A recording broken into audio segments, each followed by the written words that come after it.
Assalamualaikum warahmatullahi wabarakatuh. Perkenalkan, nama saya Sheila Dada Puspita. Di sini saya akan menjelaskan materi tentang teori-teori belajar. Apa itu teori belajar? Teori adalah pernyataan adanya hubungan sebab akibat dua variabel atau lebih atas terjadinya suatu peristiwa baru. Contohnya, apabila air dalam panci dipanaskan secara terus-menerus, lama-lama air tersebut akan habis dan berubah menjadi uap. Jika uap air di udara mengalami penurunan suhu, uap air tersebut akan berubah menjadi embun. Dalam kajian ilmu pengetahuan, teori mempunyai dua macam aspek, yaitu aspek formal dan aspek empiris. Aspek formal berkaitan dengan bentuk-bentuk kata atau simbol-simbolnya, sedangkan aspek empiris terjadi dari peristiwa-peristiwa fisik sehingga menerangkan sesuatu hal. Menurut RBS Footyartanto, teori dikatakan bersifat ilmiah jika memiliki ciri-ciri sebagai berikut. Yang pertama, suatu teori harus menyintesiskan atau menjadi panduan atau mencampurkan sejumlah observasi.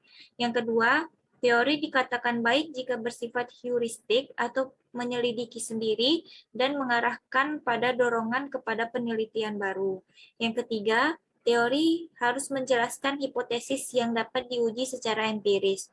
Jika hipotesis itu terbukti, teori menjadi kuat. Begitu pula sebaliknya, jika hipotesis tidak terbukti, maka teori menjadi lemah. Yang keempat, suatu teori dipakai sebagai alat dan bisa benar atau salah, dapat digunakan atau tidak digunakan. Yang kelima, teori dipilih dengan prinsip parsimoni, yaitu dipilih teori yang sederhana. Yang keenam, teori itu penuh abstraksi atau metode untuk mendapatkan kepastian hukum, baik dari rumusan kata-kata maupun simbol-simbol sebagai penyusun teori secara akhir. Yang ketujuh, teori mempunyai aspek formal, yaitu dihubungkan dengan realitas yang menjuruskan kepada aspek empiris teori. Dan yang terakhir, semua teori ingin menjelaskan peristiwa alam dan sosial. Oleh karena itu, teori berawal dan berakhir pada observasi empiris.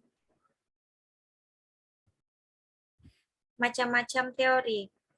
Yang pertama, teori pendidikan naturalistik yang berkembang oleh J.J. Reuseau. Yang kedua, teori-teori pendidikan yang dikembangkan oleh Pastalozzi, Montessori, De Clory, dan Froebel. Yang ketiga, gagasan-gagasan Rabindranath Tagore. Yang keempat, teori pendidikan fenomenologis yang dikembangkan oleh M.J. Langenfeld. Yang kelima, teori pendidikan yang bersifat pragmatis, instrumentalistik yang dipelopori oleh John Dewey dari Amerika Serikat. Yang keenam, pendidikan behavioristik, dan yang terakhir, pendidikan holistik dan humanistik. Macam-macam teori. Sekarang kita menjelaskan tentang macam-macam teori behavioristik dan kognitif. Yang pertama, beberapa teori belajar behavioristika. Teori belajar koneksionisme dikembangkan oleh Thorndike sekitar tahun 1913, yaitu A. Belajar adalah perubahan tingkah laku. B. Seseorang dianggap telah belajar sesuatu jika telah mampu menunjukkan perubahan tingkah laku. C. Pentingnya masukan atau input yang berupa stimulus dan keluaran yang berupa respon. D. Sesuatu yang terjadi di antara stimulus dan respon tidak dianggap penting sebab tidak bisa diukur dan diamati. E. Yang bisa diamati dan diukur hanyalah stimulus dan respon. Yang kedua, beberapa teori kognitif. Dalam teori kognitif ini ada 3 variabel yang harus dipertimbangkan. Variabel-variabel ini adalah yang pertama faktor perilaku, yang kedua faktor lingkungan atau disebut dengan faktor ekstrinsik, yang terakhir faktor personal atau dikenal juga sebagai faktor intrinsik. Lanjut, Apa perbedaan teori behavioristik dan kognitif? Kalau untuk teori behavioristik, ciri teori belajar behavioristik yang paling bisa dilihat adalah adanya perubahan perilaku seseorang setelah mengalami kejadian masa lalu. Seseorang dinyatakan belajar jika merespon suatu kejadian dan menjadikannya pelajaran untuk tidak menggunakan respon yang sama di masa depan untuk menghindari akibat yang pernah dialaminya.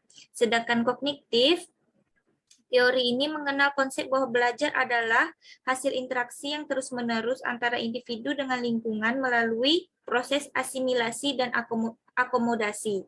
Jadi, dengan adanya teori kognitif, seorang mahasiswa akan memiliki pengetahuan dan pengalaman yang lebih luas, sehingga pengetahuan yang mereka dapatkan tetap setia dalam ingatan. Baiklah, sekian review presentasi saya. Apabila ada kesalahan mohon dimaafkan. Assalamualaikum warahmatullahi wabarakatuh.